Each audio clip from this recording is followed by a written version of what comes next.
Warm greetings to you all on this. I know some people may be celebrating Christmas, not everyone, but we have this wonderful opportunity for silence together. Silent afternoon.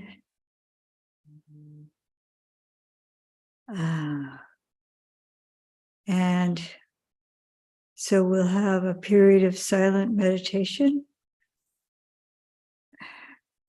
just about 10 minutes.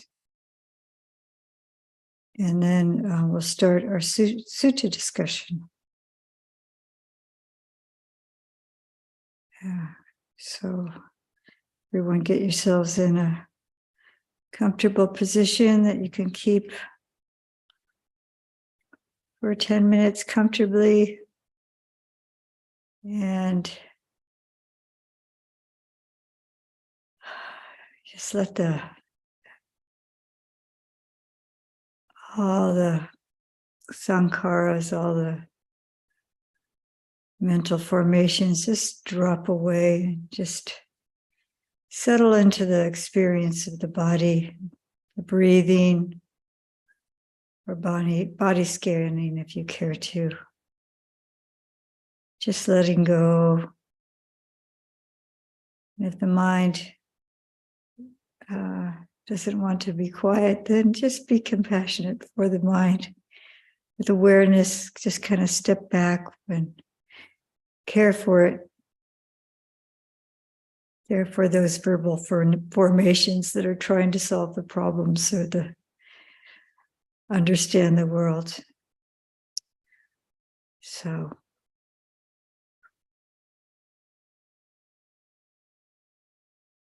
now we'll start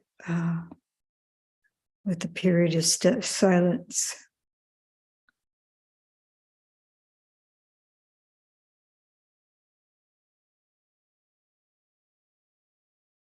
Just starting with the bell.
Namo tassa bhagavato arahato samma sambuddhassa.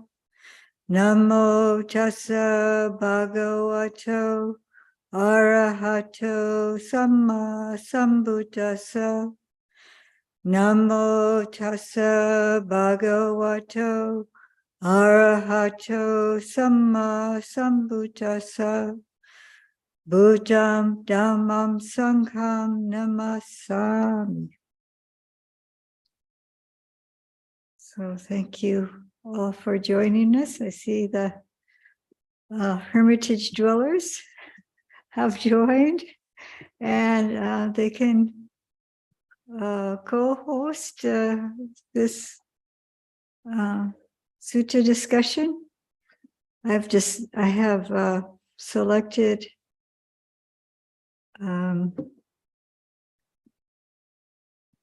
this book that the Sutta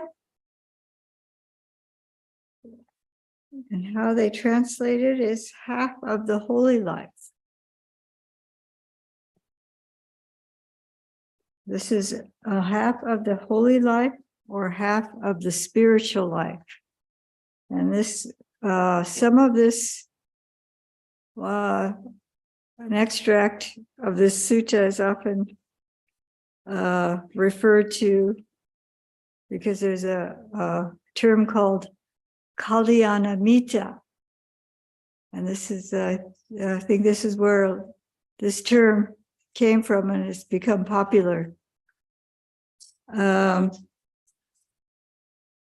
have to organize things a little bit. I've been spending some time with this sutta and looking at the Pali.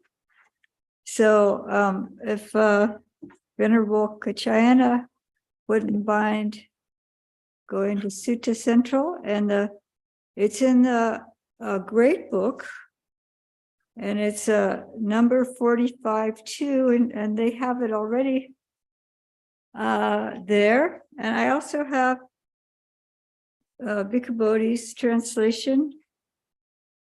I have to find where I was writing in this.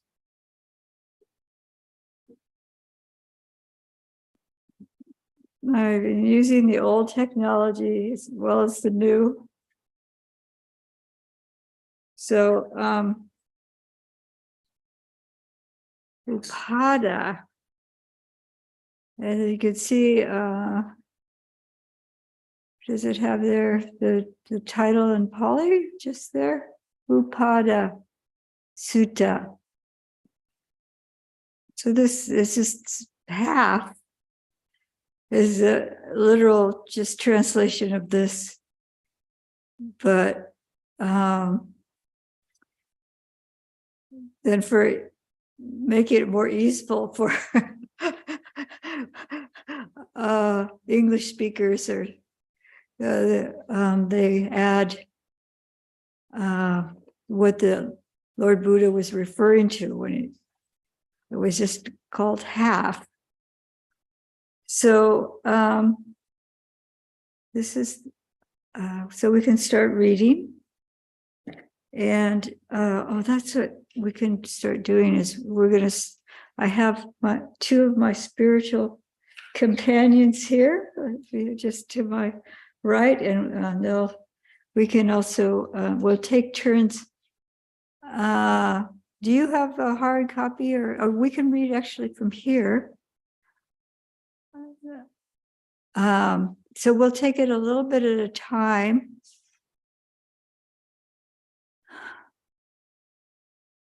So,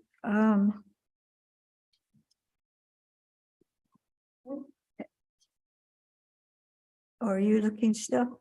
I was. Okay, so I'll see how it's. Okay, so if you wouldn't mind reading just down to here, where the Venerable Ananda is. So to him, okay. Just what he says here.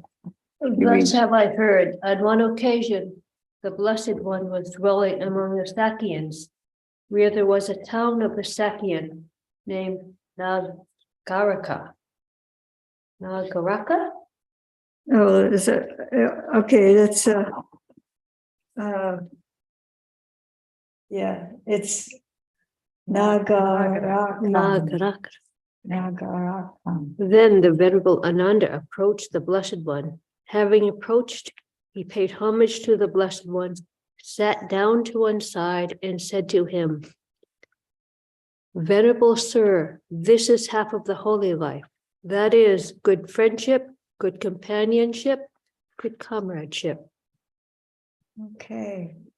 So this is where the Kalyana Vita, if we go back to Bhante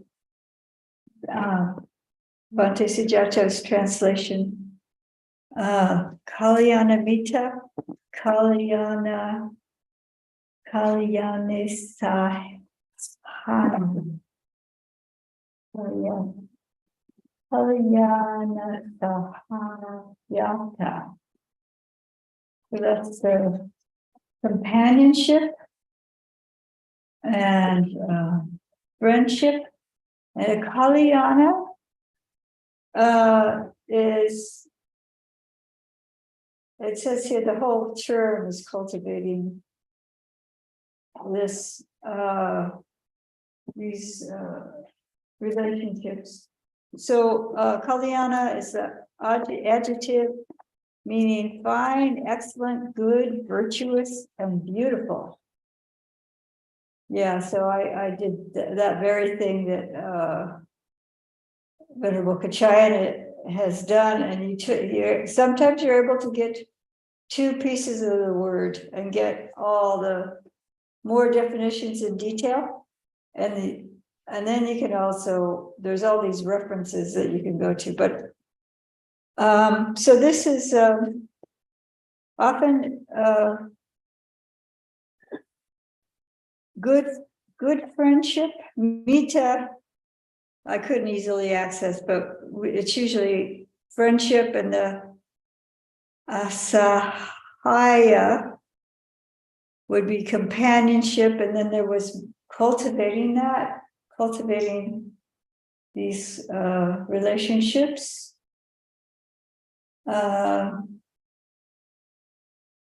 So Venerable Ananda, according to the commentary, had been meditating, and he was, applying effort in meditation, maybe sama vayama, and then he came out of his meditation and he thought, there's like this aspect of the holy life, the brahmacharya, the spiritual life, but there's also the importance of spiritual friendship, or beautiful friendship, good friendship, fine, excellent, good, virtuous companions. So Kalyana has got that. So he says that this is half of the holy life. And then Bhikkhu Bodhi has translated it a little bit differently. Oh, somewhere I read, there was a translation I read of this, and it sounded like the Lord Buddha was reprimanding Ananda and saying, don't say that. But I see here that Bhikkhu Bodhi has translated it as not so.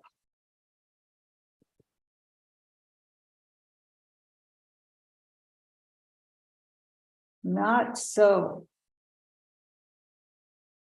And that's from Hevam, and he is because instead, and ma is a prohibitive. That's like saying don't say, don't. I think that's because it would be saying don't, but I think also it's in plural form, it would be a negation, that's not true.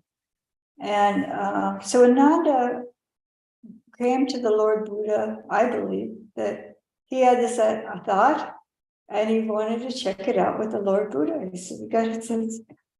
What a perfect opportunity to go ask your teacher. You've come up with this inspiring idea, so you go to your teacher and you say, you just pronounce it." And then he says, "Not so." So he was possibly seeking correction, seeking, if it's not true, it's better to know. So, let's see.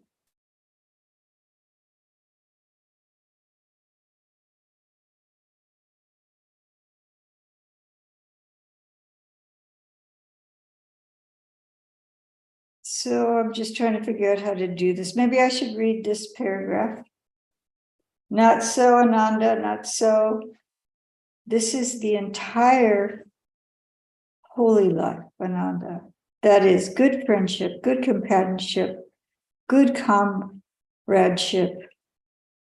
When a bhikkhu or anyone has a good friend, a good companion, a good comrade, it is to be expected that he, she, they will develop and cultivate the Noble Eightfold Path.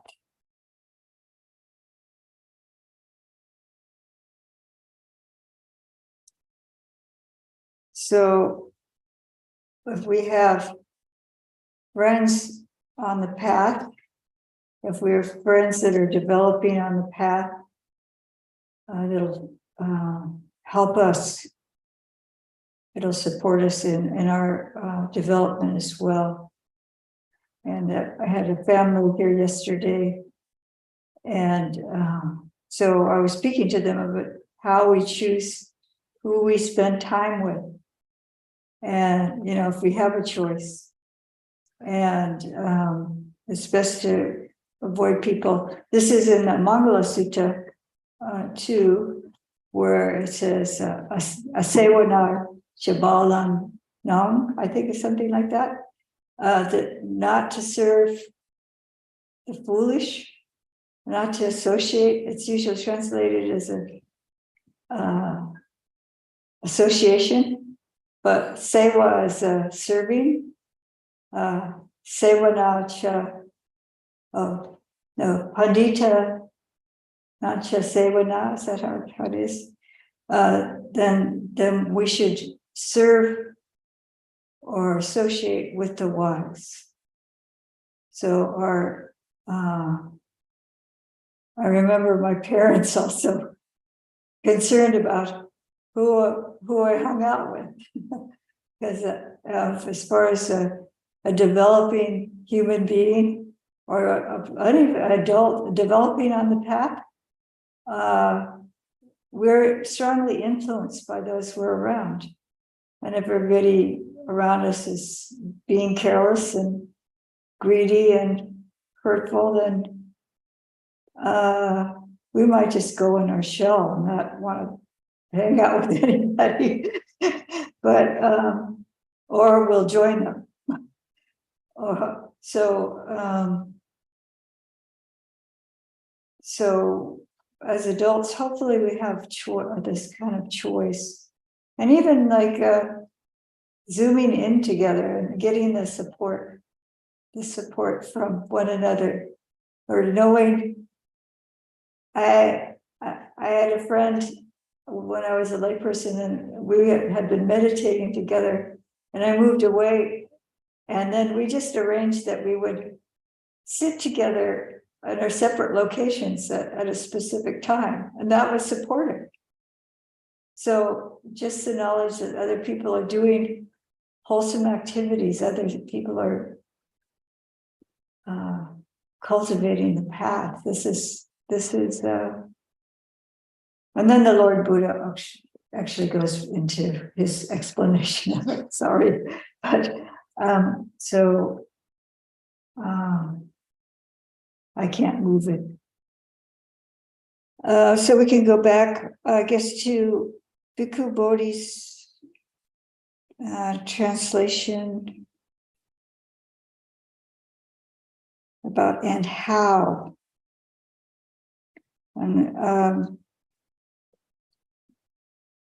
are you hearing me okay with the mic where it is? Yeah, okay. Would you just tilt it towards the chair and read the next paragraph and stop there? And how, Ananda, does a bhikkhu who has a good friend, a good companion, a good comrade, develop and cultivate the Noble Eightfold Path? Here, Ananda, a bhikkhu develops right view, which is based upon seclusion, dispassion, and cessation, maturing in release. He develops right intention, right speech, right action, right livelihood, right effort, right mindfulness, right concentration, which is based upon seclusion, dispassion, and cessation, maturing in release. It is in this way, Ananda, that a bhikkhu who has a good friend, a good companion, a good comrade, develops and cultivates the Noble Eightfold Path. So there's these ellipses there. We're going to go back to Ate Sujato's translation.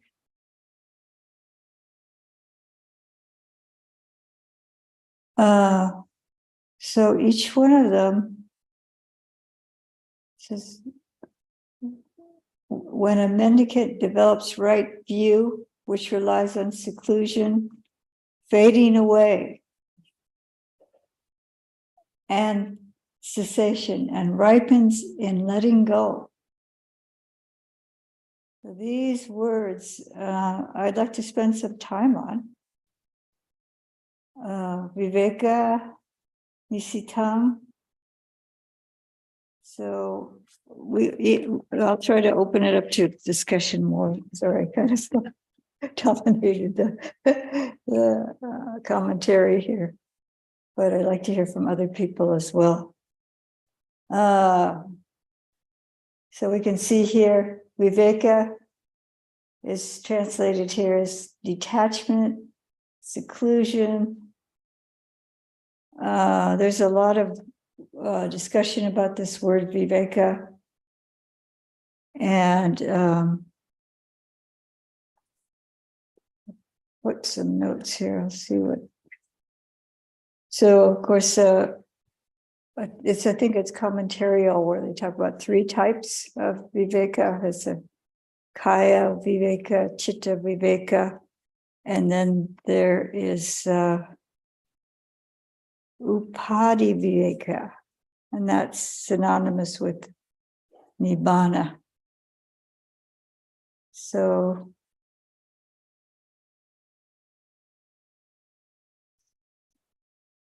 does anyone have another understanding of the word viveka that's not here? Detachment, seclusion. I should put this on gallery view so I can see more people outside. How can I do that?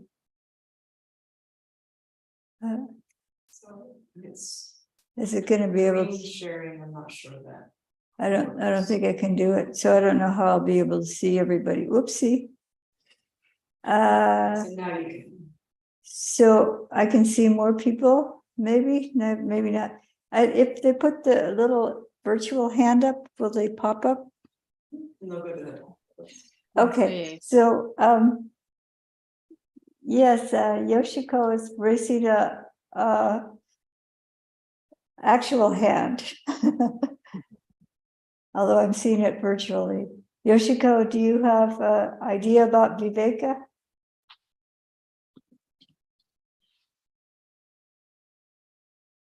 No?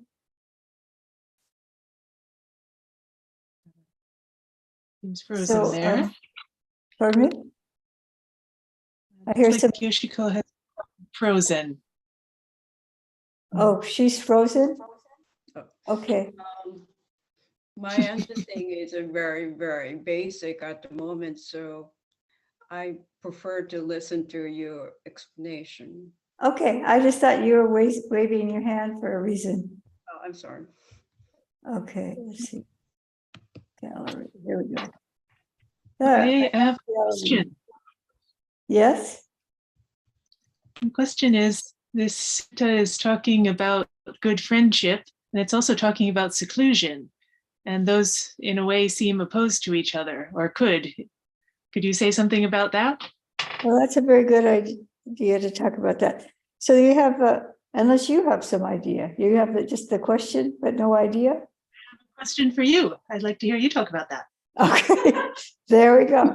So I was talking about kaya viveka, which is a physical seclusion, chitta viveka, which is the mind. Chitta is the mind. And then there's the upadi viveka. And that is translated also as solitude from substrates. So what we depend, I looked up it biologically as a substrate is something that something's going to grow on. So it's a detachment from that field of what the being is growing and developing on. So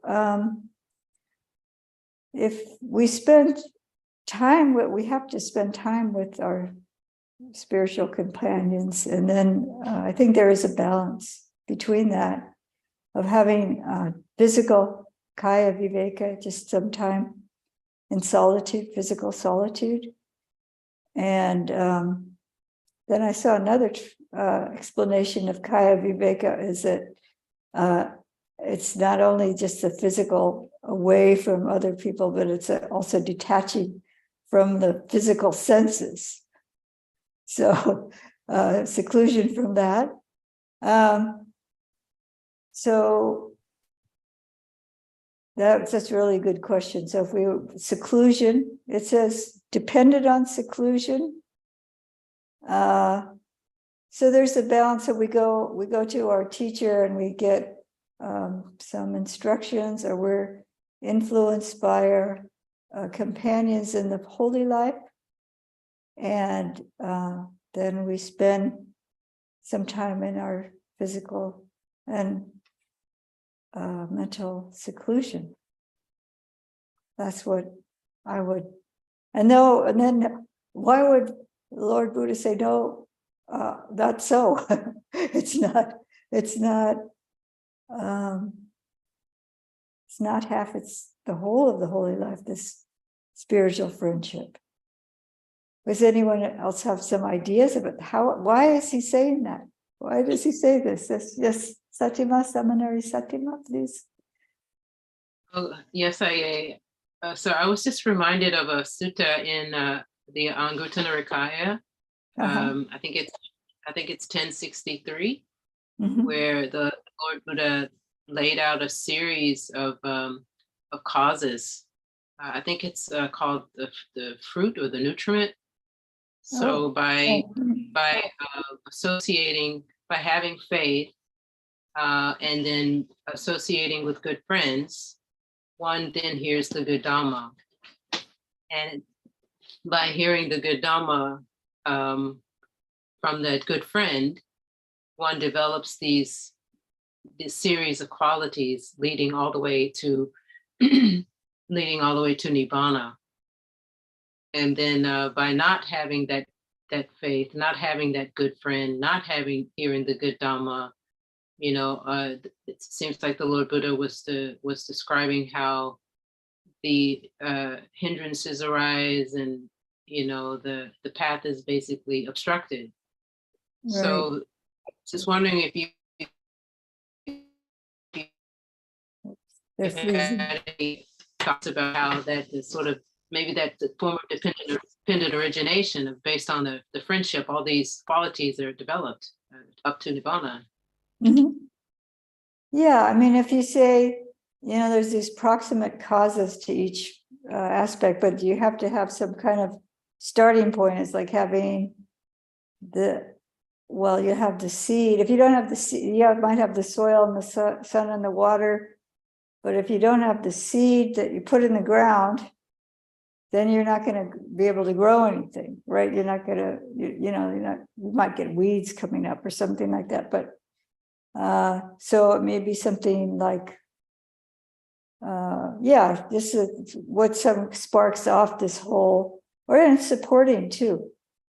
It's because we will be, the Lord Buddha also, with the monastic life, we're allowed a certain amount of seclusion, but we should come together at least fortnightly. So he encouraged, also there's I think it's Ayya Sutta, that's in the Udana. And there was this young monk who was his attendant, and the monk was serving the Lord Buddha, and he went out on the young monk went out on alms round, and he saw this beautiful mango grove, and he thought, this is just the greatest place for a young mendicant to strive, So he goes back to the Lord Buddha after his alms round and says, there's this beautiful place, I'd love to go meditate. I'm, paraphrasing it. And the Lord Buddha says, not now, it's not a good time. Wait until somebody else comes to help, serve me, and then you can go. And then he keeps saying, but Lord, please, Lord, let me go. 3 times he says the same thing. I'm not saying it the way it is in the sutta. So then, the Lord Buddha says, if you're talking about striving, go ahead. and so the young monk goes there, and then he's overcome with lust and anger and delusion. He's like, oh my goodness. He wasn't ready to do this. And so can you imagine, you have the Lord Buddha as your companion, and he's like, I'm going to do it on my own. Here I go. Anyway, I think this is connected with what we're talking about, excuse me. But so then he comes back, and the Lord Buddha does give this beautiful teaching. It's 5. It might be in Anguttara Nikaya 5s as well. I think it appears more than once. But he does talk about it. It is to be expected that if you have the companions, it's similar to what you were saying, Seminary Satima. I want to call you Venerable Seminary Satima, where there's this whole kind of it's that you'll hear the Dhamma frequently taught, and you'll be around companions who are also, developing. So what was the list that you said? You're good at memorizing these things. I can't think of it offhand. Not perfect at memorizing it, actually, but I think it's Anguttara Nikaya 1063. I think it's, if you have faith, you'll approach the good friend, and if you approach the good friend, you'll hear the good Dhamma. Right. If you hear the Dhamma, you will develop. I'm not sure what happened. What's the next step? But it's you'll hear the Dhamma. Developing. Yeah, you'll hear it probably frequently taught. Yeah. Go ahead. And you'll develop good conduct in body, speech, and mind. By developing good conduct, that's the block. That's yours of robbing the food of the hindrances. And it goes on to, you develop the samadhi, develop the panya. Mm-hmm. Yeah. So there were some of those things that were what you were describing in that Megha Sutta as well. And but both of these are saying that it's the associating with your companions in the holy life. They have that as a causative factor. So I think maybe if it's lacking, instead of saying yeah, if we don't have that, then if we're just like totally in seclusion and not being in association with anyone else, we could get a diluted idea about awakening. But I mean, it's really just beautiful too in the sutta that Ananda came and had this inspiration and sought out the Buddha, and the Buddha said, "Oh no." So yeah, so that is something. If we don't have that cause to begin with, then we won't progress. We won't have the. It says also that it's supported by. So like there's these supporting factors. It's like we might have either or thinking. It's so the fact that we have spiritual companions and we go into seclusion. It's supported by this word. Have I written it? Nisita, resorting and inhabiting, depending on, resorting to, inhabiting, depending on, leaning on, attached to, supported by, connected with. So, yeah, so it's not separated. The factors of the path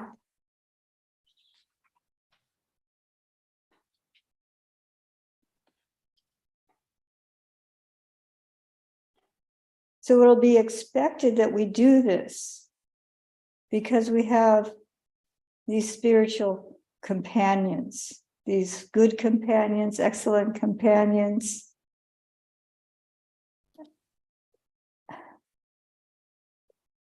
Yeah, it's expected. And if we associate, Ajahn Chahnisro said, admirable friends. And I like that, even though it's not maybe in the Pali Dictionary, but we admire our companions. We, Mita, what we go to get the translation of,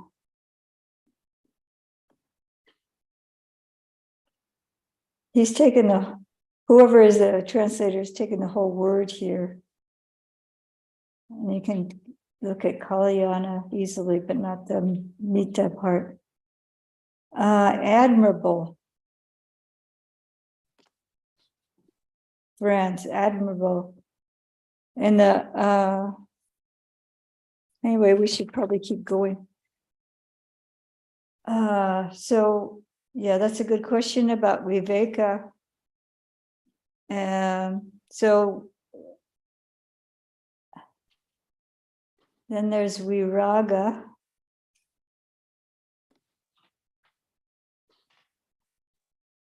Dependent on, leaning on, attached to, supported by, close to, viraga, and dispassion, absence of desire. This says dispassionate. Dispassionateness. That's a funny way of saying it.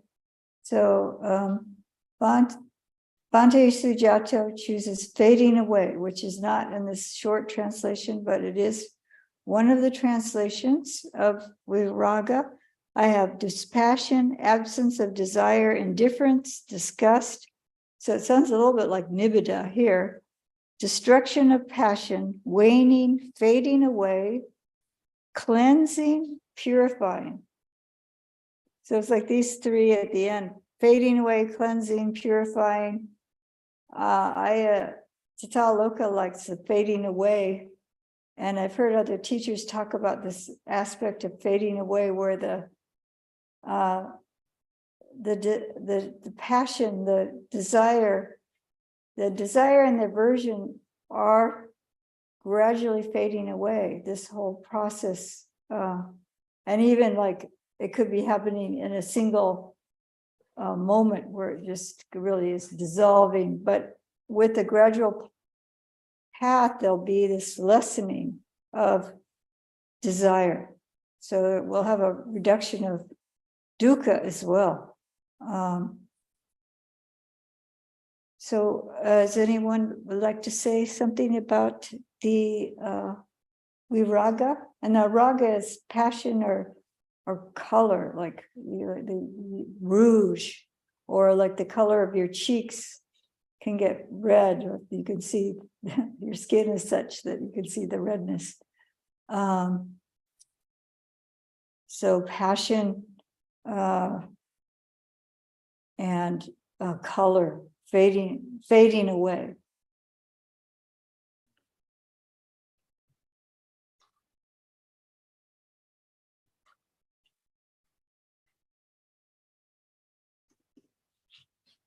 Anyone have a comment about this in the and a different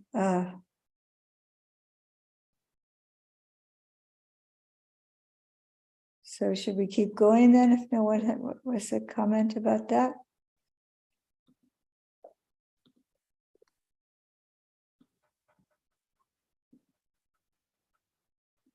So nirodha.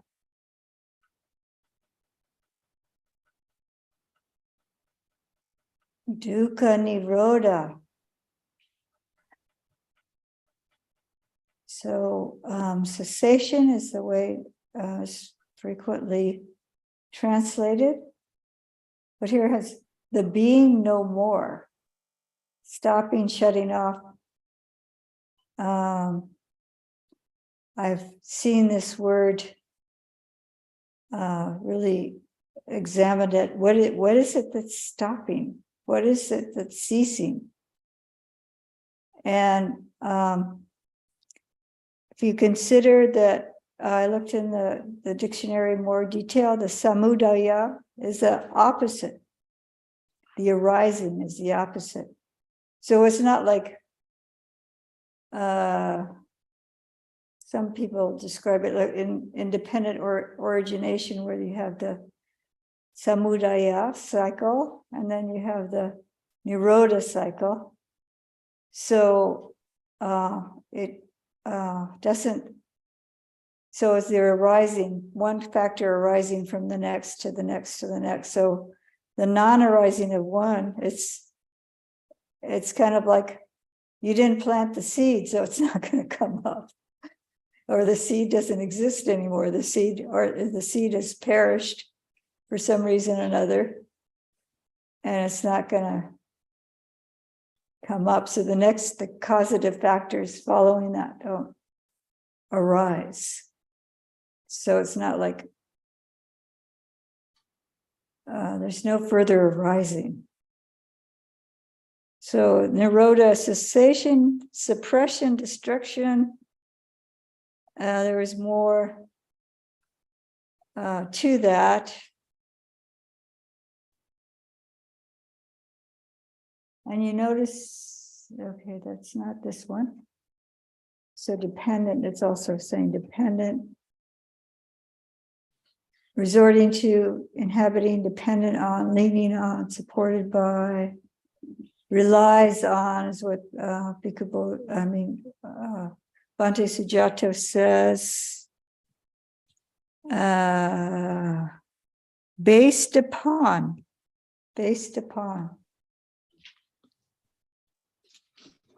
Oh, this is based upon, this is kind of like that, what is it, the substrates.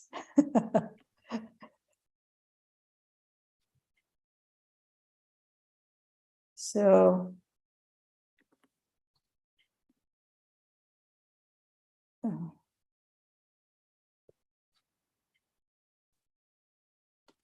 so what is it that, so it's the Noble Eightfold Path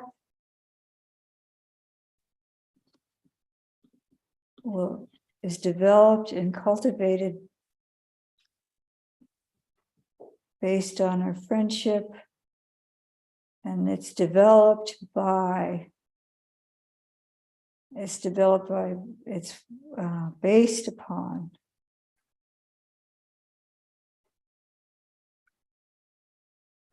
that's how based upon, they both say based upon.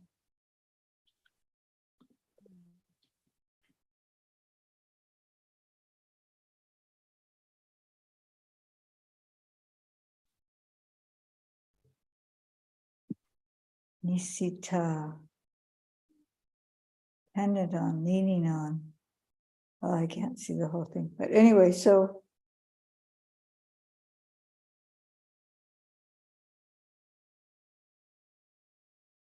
does anyone have any questions at this point before we move on to the next word or comments about this?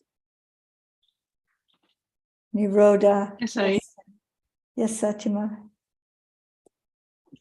So the sutta was 1061 instead of 1063. Oh, okay. And it seems like the phrases that are used in this sutta and the phrase that's used in 1061 that's talking about the nutriment for good friendship and how good friendship is a nutriment for faith and faith is the nutriment for careful attention and on and on. I wonder if the simile of the lake filling up, and then fills up the next gullies, it fills up the creeks, if the based upon and the becoming full are synonymous. The idea of one thing being seclusion being based, release being based upon seclusion is synonymous with these qualities becoming full and then fills up faith, etc. I was wondering if you had thoughts about that. Well, actually, I did. There's because when I was looking at these words, there's different nuances with them, and it could possibly mean at a different phase in our development or just the process that's going on internally. It could be all kind of, some people say it happens, it's like the dam filling, then suddenly bursts open or something, but it's been filling, and then it overflows suddenly, it seems like. But there is like the fading away I was talking about. And it could be, like all this like indifference and disgust could proceed with viraga, the absence of desire. So you're kind of like pulling away, and then it's like more equanimity. It's just like, it's not like there's any kind of pulling back at all. And so that's his gradual fading away or gradual cleansing and purifying. Like, you have something really dirty and you wash it, and then you wring it out and you pour out the dirty water and you wash it. And it seems like it's never going to come clean. And you just keep working on it. And so that's a gradual process until the water comes out clear and the cloth has its true color. It's not just discolored by any dirt. Maybe you have these, I don't know. This is a metaphor, but so gradually fading away of desire, of unwholesome states, and this the cessation even, because you could have there are times when it's actually really ceased, but it's not. It's still, there's some, arising that occurs later when the conditions are such. And so the periods where it's the cessation is greater, but it's not like really complete, mature. It's maturing. So this is what all the path factors, we haven't gotten to the path factors yet, but let's get to the Osaga, I mean. And that one has, this one is the one that talks about maturing, transforming. And so have you noticed it's donation, relinquishing, giving up? So our physical acts like generosity of, not just giving material things, but giving of ourselves, helping other people out, or, like there's a attachment to self because of my view, and I don't want to give that up. And then I think, oh, well, maybe the other person actually has a point there, or let me at least consider what they're saying. So eventually I'm kind of letting go, clinging to some view, whether they're right or wrong, I consider it some, but maybe I start seeing, oh, okay, I'm attached to a view, and it's not exactly so. Is there something off with that? So there's different aspects of relinquishing, giving up, and then this complete wasaga. There's it says here, look at this pari namati. If you click on the see pari namati.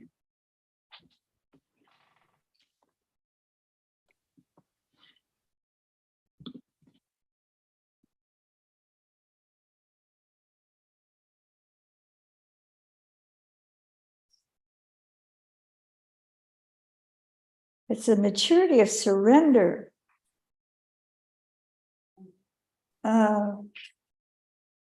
To bend, to round, to turn, to be transformed into.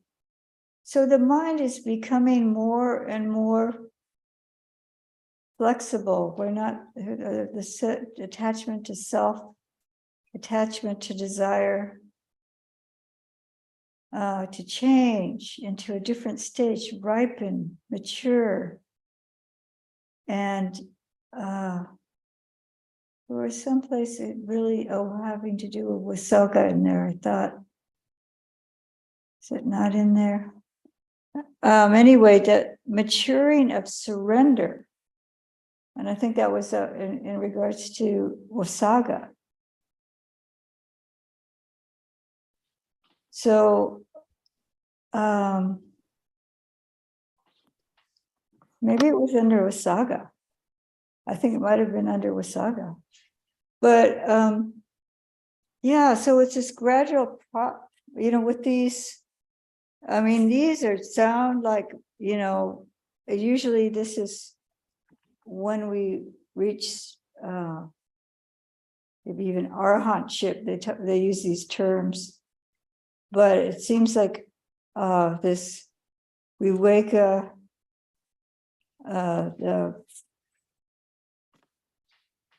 the viveka,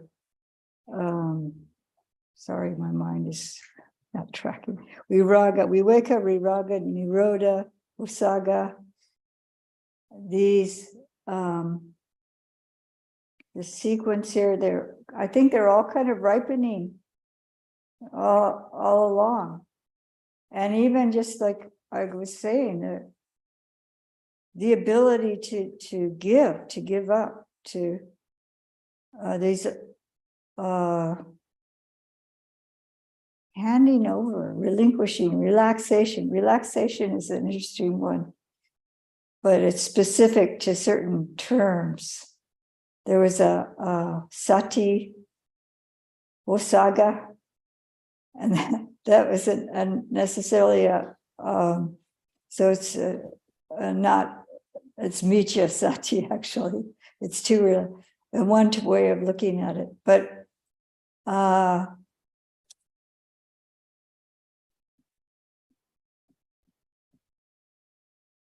could go back, I think, to the text. So it ripens and letting go. So yeah, I think that what you were sensing about it filling up all of these, the development of the Noble Eightfold Path, depending or relying on, based on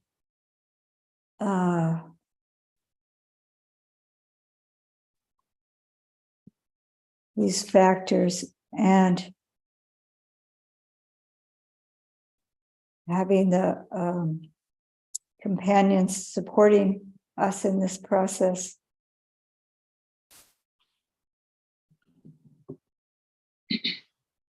So yeah, we're getting along in time here. So so each path factor would be quite a discussion, but I think samadhi is an important starting point. And that's right view or right understanding is the most common translation of those.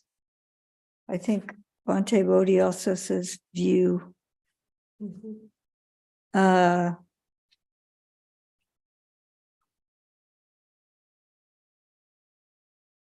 So these also develop over time with the support. And I could see directly with the Vosaga to be letting go of the erroneous view and the view of self, to be able to let go of that ditthi, which is a self view. We can't just decide, okay, I'm giving up that. It's just like you take out the trash, dump this self view.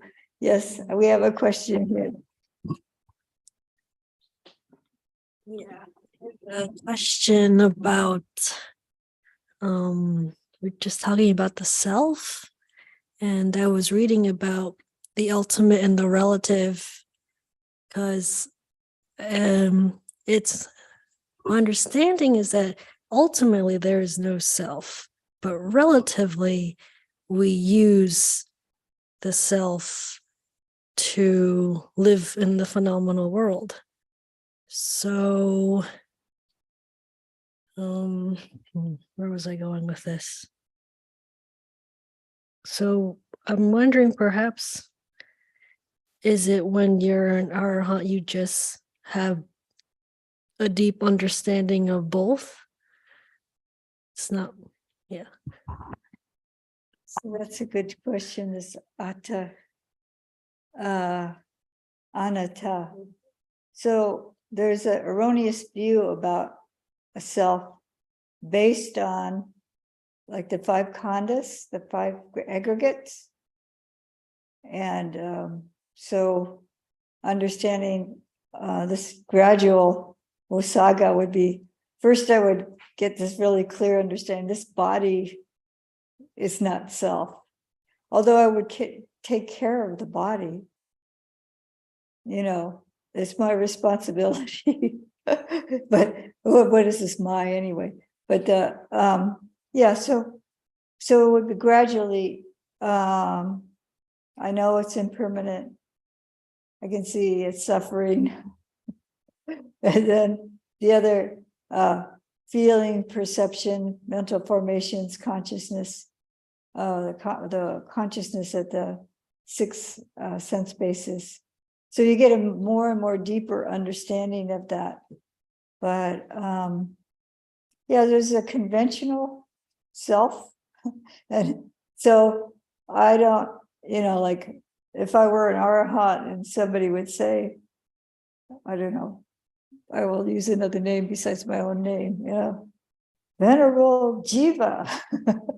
And I would just go, no Jiva here. You're about to fall into a cesspool. No, chief, I hear. And just wow, like, no, it's not like that. It's like there is the Arahant would be aware of their surroundings, and they would be, someone would say, "Oh, don't walk in that direction; it's dangerous," and so they would pay attention to that, and they would, so they would, and then also, being in monastic life, they would go on alms round and things like that. There's so they're operating in the world, just but so there's the conventional self, and the people would address them, and they would respond to their name, and so they don't have the attachment to the body and the other. I mean, if someone, I'm guessing, someone would insult them, they wouldn't be fazed by that. They wouldn't get angry. They wouldn't, so I understand that this person is saying these rude words to me, and I just might avoid them or something like that, because it's not helpful to be around somebody like that. Or I might say something, if I was wise enough, that might stop, stop them in the tracks. Maybe I should be more careful and not speak to anyone that way. So, so they would use discernment. They would just, operate conventionally as that person.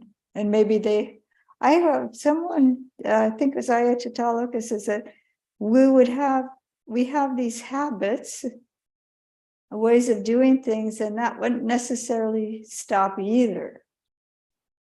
That, like if I'm in the habit of putting soy milk in my tea or something like that, I wouldn't necessarily stop all of that. But if there was no soy milk, I wouldn't have any distress. I would just drink the tea without soy milk. I was just, well, there's no tea. Okay. There's no food. Well, maybe somehow we take care of our companions. But yeah, so there is the conventional self. So the self-view, so this is ditthi, and it's based on the 5 aggregates. But we wouldn't have an attachment to any of the 5s, or identify them as a self. And I think at stream entry, you understand that, but there's still some attachment. You can see it really clearly, but there's still, you're not completely detached. This is my understanding. Someone else can correct me if I have that wrong, but this is, so I've heard. So all the path factors, we don't have time to go one by one through these, other than just kind of lightly, depending on our spiritual companions, are beautiful, good, virtuous companions. Our view becomes more and more straight, and the sama sankappa, its right intention is how, I think Bhikkhu Bodhi translates it that way also. Right intention, yes. And then the other ones are pretty standard, but the intention is around non-harming. The same with the right speech, truthful, right action, non-harming, and right livelihood, honest and non-harming. And then right effort is going to you got the sila there, and the right effort gets into the samadhi. the vision of the path. So all of these are supported. You'll be around people that are living according to these path factors. So we should probably get to the last paragraph.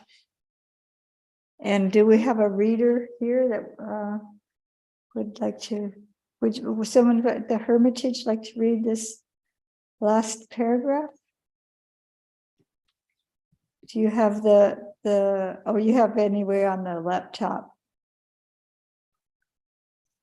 Or By the whatever. following method to Ananda, it may be understood how the entire holy life is good friendship, good companionship, good comradeship. By relying upon me as a good friend, Ananda, beings subject to birth are freed from birth. Beings subject to aging are freed from aging. Beings subject to death are freed from death.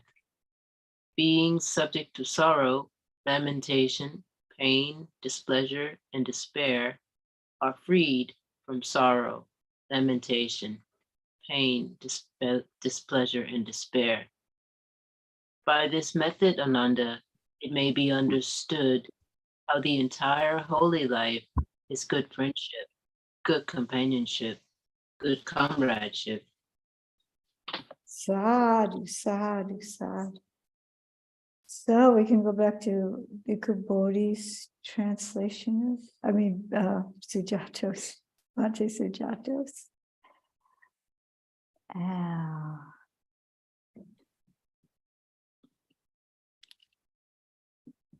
He says, here's another way to understand that. So just hearing this, does anyone have something that they would like to say about this last part of it?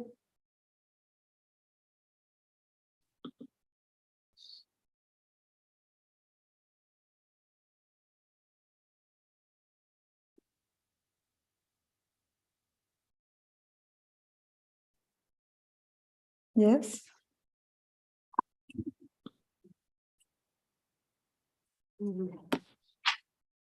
Yeah. So, in light of this sutta, are there arahants who become arahants who are not in a sangha?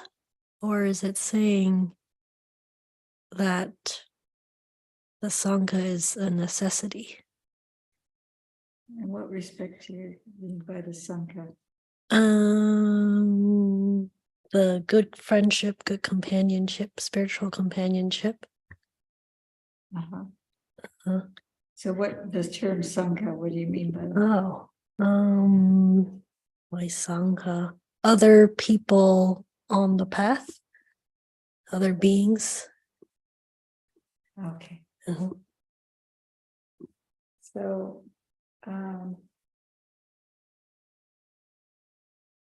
he's talking about the Noble Eightfold Path and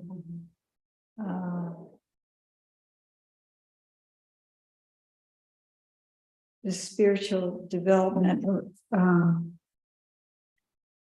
and ripening in arahantship. And you need to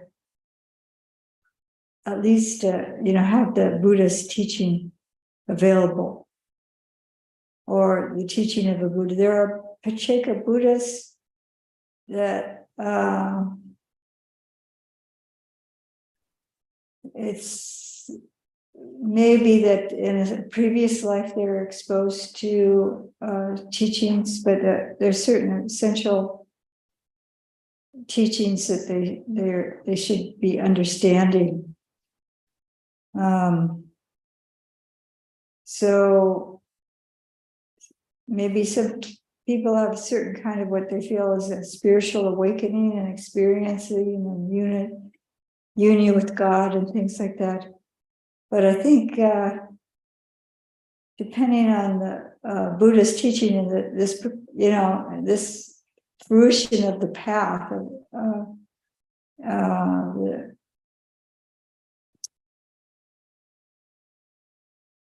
the destruction of the asavas, the realization of nibbana, the complete understanding of the Four Noble Truths, dependent origination, all that maturing into arahantship. I mean, I think he's saying here, he's given us these teachings. And I think if a person was alive in the time of the Buddha, their chances of awakening is like, I don't know, 50 times greater than someone like getting a translation of a translation of something passed down and in some other era, some other global condition. So it's harder for us, but it is possible. And I think it's depending on these teachings and people who have matured in these teachings. So I think that, I think that's that the Lord Buddha is our good friend, even though we don't have him in person. We do have. We're so fortunate that we have so much available to us, even in print, even these newer translations, but having access to, like Bhante Sujato doing this work, so we can really, it's so much easier now for me to ponder the Pali, because we can click on the word. So we're depending on the Lord Buddha as our friend, and that he's passed these teachings down to us. And we're depending on one another to support us on the path, to keep us from, because I could just have the books and online teaching and still get into a lot of mischief internally and externally. So just having one another there's a expression about the rocks in the stream. And if we have rocks tumbling around in the stream, all the rough edges get kind of worn away. So, and then there's the kind of checks and balances too. Hopefully our spiritual companions will say, oh, are you aware that when you said that had this effect, or something? Do you realize that when you're doing that, this happens? And so, or there's a better way of doing it than that. Something like that. You can fill in the blanks here, but how we can help one another. How we can, or we could, just like Ananda coming, is this correct? I just had this really inspiring. I can just see him all through, full of enthusiasm, coming to the Lord Buddha, and making a statement, and the Lord Buddha says, "No." But he gives him a teaching which is quite beautiful, and now it's preserved, and all of us can ponder. What does it mean? What is it telling us? What is the Buddha pointing to here? How can we apply this to our lives? So we're so fortunate. Some people even just had little scraps of teaching, and they used that. They really pondered that, and they really went far with just a little bits, or sections, maybe a larger section. But we have so much at our fingertips. So we should take advantage of that, and take advantage of our spiritual companions. Say, if you notice that I'm misbehaving, would you let me know? That's supposed to be a treasure. That if someone comes to you and says, I've noticed this and that, and you go, whoops. And you say, oh, thank you very much. I'll try not to do that again. Or I didn't realize the harm I was causing. Please forgive me.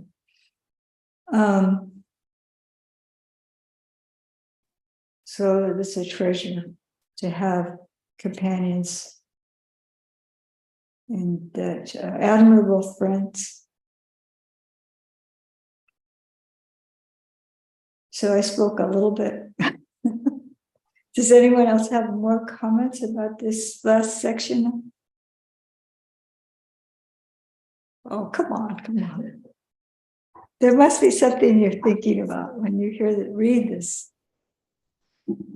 Following this method, or there is another way. Oh, yes, Yoshiko, please. Yes. Oh, you as speak a- close to the mic, Yes. closer to the mic. Okay. As a layperson, seclusion is not that option for me. What would you suggest? I'm not sure what your home life is like. Are you living with a number of people or? I do have a housemate, and at the moment I'm taking care person with Alzheimer.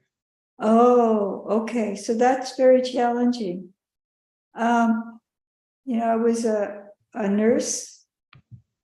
I was a licensed nurse, and I had patients like overnight sometimes. I had 24-hour care. I had different lengths of shifts. And I always found some time that I could be quiet, that I could be, like just within the care of the person. I remember this one person was on life support, and they had a clock, and it was home care. And they had a clock that would ding on the hour and half hour. And so I was sitting near the ventilator so I could hear his ventilator. And so if the alarm went off, then I knew right away that I needed to take care of him. But there was a period of time that was quiet. And it's harder when you have somebody with Alzheimer's, I know, because it's very unpredictable. There may be times when it's quiet, that you can be quiet. You might notice a pattern in the person's behavior and just take advantage of that time when they're being quiet. I don't know if it's a relative in your home. I do have other friends who also taking care. Just it's more very emotionally overwhelming. No, I see. Yeah, so you really need to take care of your heart, being compassionate towards yourself. And if you do have a friend that can give you a break, then you can use those times for quiet sitting. And you've been able to participate somewhat in this program. I know you can mute yourself if you're doing other things. I don't know how much you've been able to attend, but anywhere you can get support for yourself, some time for quiet. And if your husband's understanding to allow you some time for quiet, even if it's like 15 or 20 minutes, you give that to yourself every day. I don't know, you don't have 24-hour care of this person? Are they in the home who has Alzheimer's? We do have a part-time care person coming in. So I'm able to sort of step outside to make a bit of a time for myself. Mm-hmm. But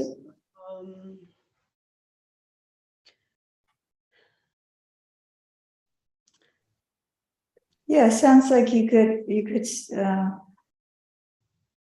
take the time as much as you can, just to have some quiet.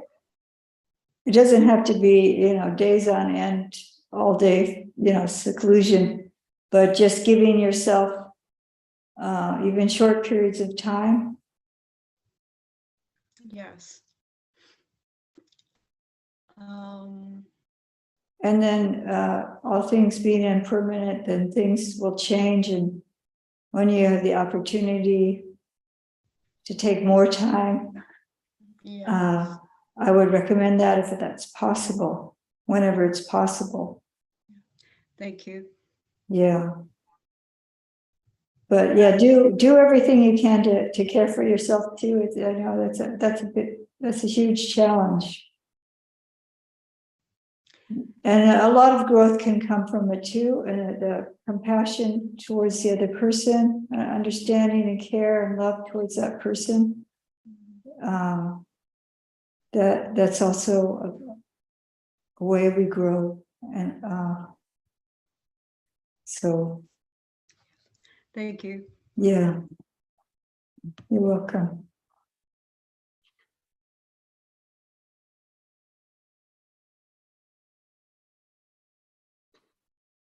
So it's now time, but I appreciate your patient listening and your participation. And I don't claim to know all the answers. I'm doing the best I can with the understanding I have of these teachings. And it's based on my understanding of what I can glean from the suttas and from other teachers that have made comments on these aspects that are covered in the suttas here. So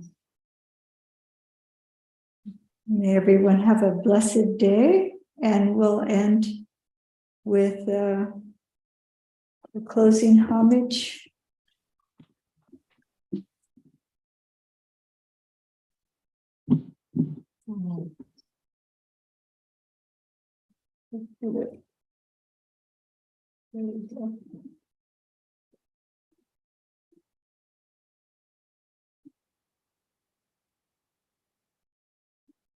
No, what are you doing? Okay.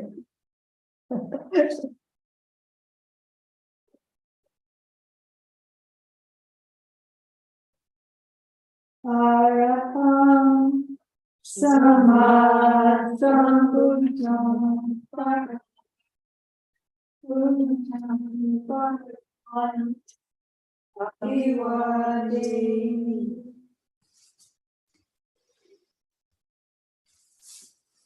Swakato Bhagavata Dhammo Dhammam Namassami.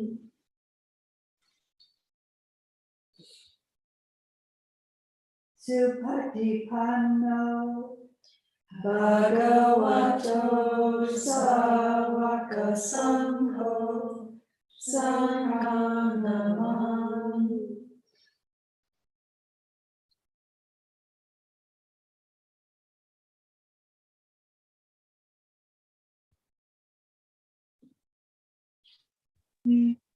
Thank you, Ayya. You're welcome. Thank you, Venerables. Thank you so much. Nice to see all of you. Oh yes, See you. good to see. Yes, Anita, I'm happy when I see your I see your name there at least. Awesome. Yeah, so and I'm then so happy. yeah, it's good seeing you. I'm glad good to see your face, and you'll be seeing Anagarika Pimaratana soon, if all things go well, with a carload of Nice. things from the monastery. So, and Genevieve, is that your name? You're still on? Did you have something you'd like to say? No, just waiting till we close. Okay. Yeah, so so everybody's waiting for me to close first? Okay. I guess this is saying okay. Niroda. Niroda, okay. Bye-bye. It's